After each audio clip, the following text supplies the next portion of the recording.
Ever find yourself stuck in a moment, heart racing, fists clenched, mind spiraling because of something someone said or did? Maybe it was a driver cutting you off, a passive, aggressive coworker, or that one family member who knows exactly which buttons to push. But what if I told you they don't control your peace? You do. Today, I'll show you how to build an inner calm so solid, no one can shake it.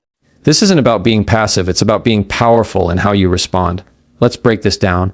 You ever notice how the moment something triggers us, our mouth moves faster than our brain? Someone says something off, does something rude, and before we even realize it, we've snapped. Our tone shifts, our body tenses, and now we're in it, emotionally hijacked.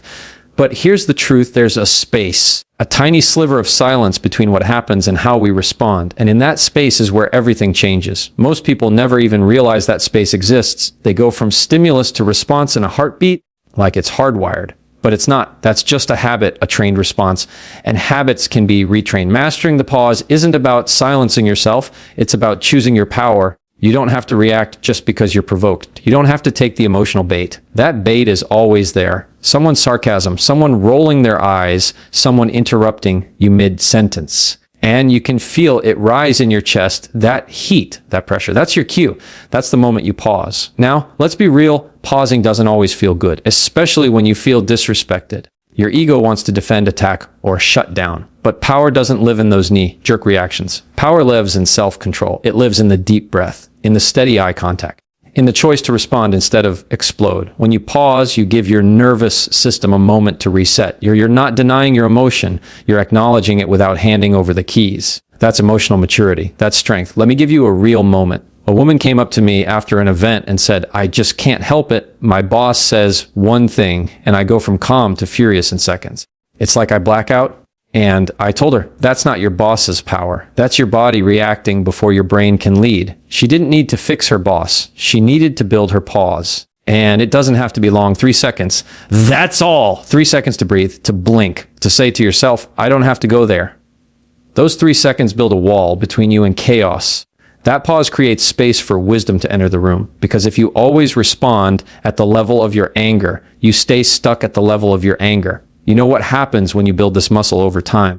People start to lose their grip on you. The ones who used to push your buttons can't find them anymore. The situations that used to rattle you now barely register. That's not coldness. That's freedom. The pause doesn't mean you let people walk all over you. It means you decide how and when to stand up. You're not reactive. You're intentional. And intentional people don't fight every battle. They don't get baited into every argument. They know their peace is too expensive to give away every time someone else is having a bad day. You want to feel less angry, less bothered? Then stop giving away your reaction for free. Make people earn your energy. Make them earn your words. Don't just hand over your power because someone made a comment or gave you a look. Hold your power close. Guard it. And I promise you, the more you practice this, the stronger you become. The pause grows. The space widens. And inside that space, you find yourself. You find clarity. You find peace. This is where your real control lies, not in what others do, but in what you choose to do next. So, pause, then choose power. It's so easy to take things personally. Someone snaps at you in a meeting, and your mind immediately goes, what did I do wrong? A friend goes silent, and you wonder, did I offend them? That text with no emoji. IR, are they mad at me? We internalize other people's behavior like it's a direct reflection of us, like we somehow caused it. But here's what I need you to understand most of the time, it's not about you at all. It's about them. People are patterns. They bring their habits, their history, their trauma, their fears, everywhere they go. If someone is constantly short-tempered, defensive, or dismissive, that's not a verdict on your worth. That's a pattern they've likely repeated with everyone they come in contact with. It just happened to land on you today. The moment you detach from the idea that their behavior is about you, you take back your peace. You stop feeling like you have to fix yourself to fix them. That's a heavy burden to carry, and it's one you don't need to hold. Someone cuts you off in traffic. It's not personal. That's how they drive. A coworker gives you the cold shoulder. It's likely their default mode when they're overwhelmed or insecure. Your partner shuts down during arguments, not because you're not worth talking to, but because they never learned how to communicate through discomfort. That's a pattern. And when you can name it as that, you release yourself from taking it on as your responsibility. Now, I know it still feels personal, especially when it's someone close. But think about this. If someone hands you a box of emotional chaos and you take it, carry it, open it, and start sorting through it, you just made it yours. But it was never yours to begin with. You have the right to set it down. You have the right to say, That belongs to you, not me. We're not here to carry everyone's emotional baggage. We're not here to decode every cold glance or snide remark, because 9 times out of 10, that person is reacting from a wound you didn't cause. And sometimes your presence, your peace, even your success, it triggers something in them that has nothing to do with you and everything to do with what they haven't resolved within themselves. Here's where the shift happens. Instead of asking, F, why are they doing this to me? Start asking, F, what pattern are they stuck in? That doesn't excuse poor behavior, but it explains it. And when you understand it, you stop internalizing it. You gain distance. And distance gives you clarity. I once had someone in my life who would constantly belittle people in conversations, always making subtle jabs, always needing to feel smarter. For years, I took it personally. I'd leave those moments questioning myself, shrinking a little, until I realized this isn't about me. That person needed to feel in control because they felt small. Their pattern wasn't personal. It was protective. Once I saw that, I stopped reacting. I stopped shrinking. And more importantly, I stopped feeling angry. That's what this is really about, reclaiming your emotional energy. Because when you take everything personally, you live in a constant state of offense. You walk through life with your guard up, your heart tired. But when you detach from the pattern, you can stand in front of someone's storm and stay dry, because you know, this isn't mine. You deserve to live from a place of confidence, not confusion. And that begins by seeing people for what they're actually showing you. Not a reflection of your worth, but a mirror of their patterns. And once you recognize that, you can decide how close you let them get. Not out of fear, but from wisdom. So the next time someone's behavior makes you want to question your value, take a breath. Ask yourself, is this about me? Or is this just their pattern playing out again? That question alone can set you free. You don't have to carry what was never yours. So much of our anger, our frustration, our stress, it doesn't actually come from what happens. It comes from what we tell ourselves about what happens. That inner dialogue, that split second story we create to make sense of a situation becomes the lens we see everything through. And the truth is, most of the time, the story isn't even accurate, but our emotions, they still react like it's gospel. Think about it. Someone walks past you without saying hello. Instantly, your mind starts writing, they're ignoring me. I must have upset them. They're being rude on purpose. That story builds tension. That story pulls you into a loop of overthinking. But what if the real story is they didn't even see you, or they were deep in thought, dealing with something heavy you know nothing about? We don't react to reality. We react to the meaning we attach to it. And that's why reframing matters, not because it excuses bad behavior, but because it puts the power back in your hands. If you can change the story, you can change your emotional experience. You can go from defensive to compassionate, from angry to curious, from hurt to understanding. It's a shift, but it changes everything. Let me give you a moment. I remember having a conversation where someone completely cut me off mid-sentence. My immediate story. They don't respect me. They don't care what I have to say. And I felt it tight in my chest, ready to pull back, ready to shut down. But I paused and I reframed. What if they're just excited? What if they've been waiting all day to share this and couldn't hold it in? That shift changed how I felt. It softened me. It gave me the space to stay present instead of retreating into resentment. Now, this doesn't mean you justify disrespect, but it does mean you give yourself more options. You open up more pathways than just anger. Because when we always assume the worst, we limit our response to the worst. Sometimes the story we tell ourselves isn't even about other people. It's about ease.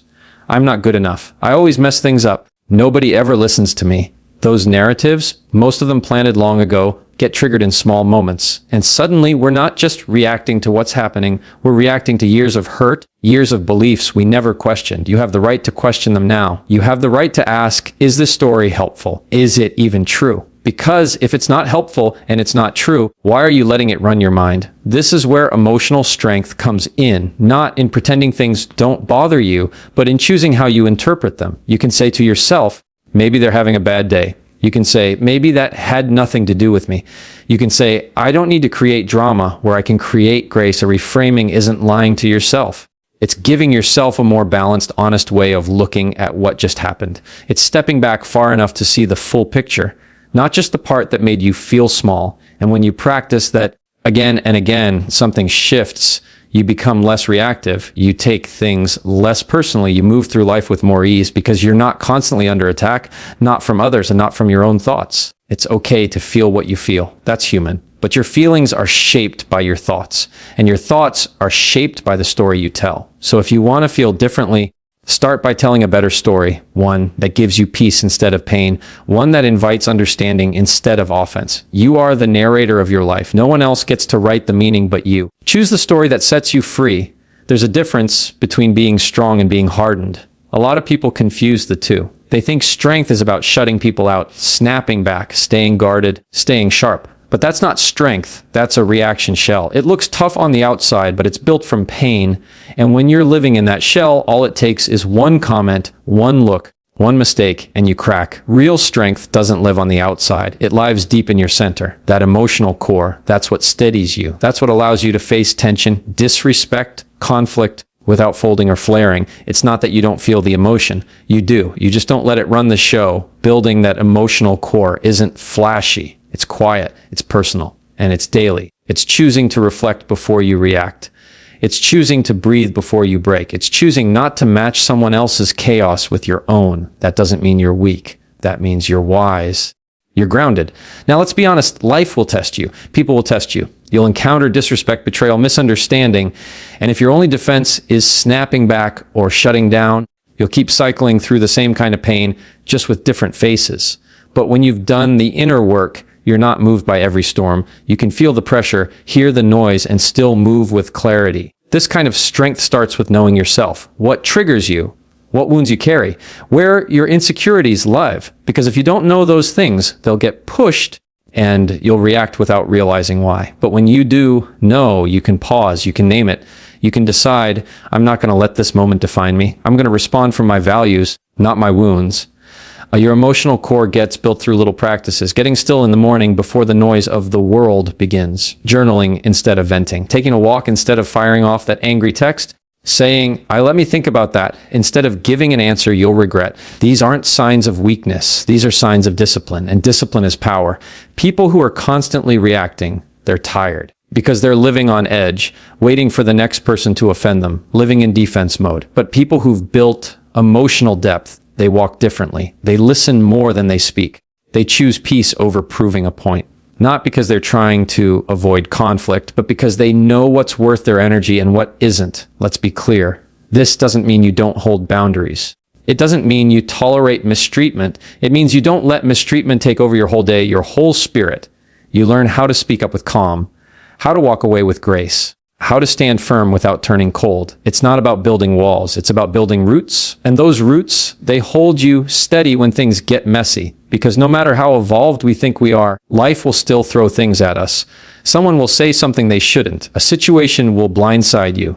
That's just part of being human. But when you have that core in place, you can feel the emotion without becoming it. You don't have to match anyone's low energy. You don't have to raise your voice to be heard. You don't have to win every argument. Sometimes the most powerful thing you can do is stay centered, stay soft, and stay clear. Reaction is easy. Strength is earned. And the more you invest in your emotional core, the more unshakable you become. Not hard, not bitter, but strong in a way that nothing and no one can take away from you. Let your peace be your power. What I want you to leave with today is this: you don't need to control other people to protect your peace. You don't need to avoid conflict or become numb or shut down your emotions. You just need to build the tools that keep you centered no matter what's happening around you. Pause before you react. Give yourself that space to choose power over impulse. Detach from the idea that every behavior around you is about you. It's not. Shift the story you tell yourself from one of threat to one of understanding. And build your emotional core so deeply that no comment, no glare, no energy can shake what's steady inside you. This isn't about pretending things don't bother you. It's about choosing not to carry what isn't yours. It's about becoming so anchored in who you are that you can move through this world with grace, no matter who tries to pull you off course.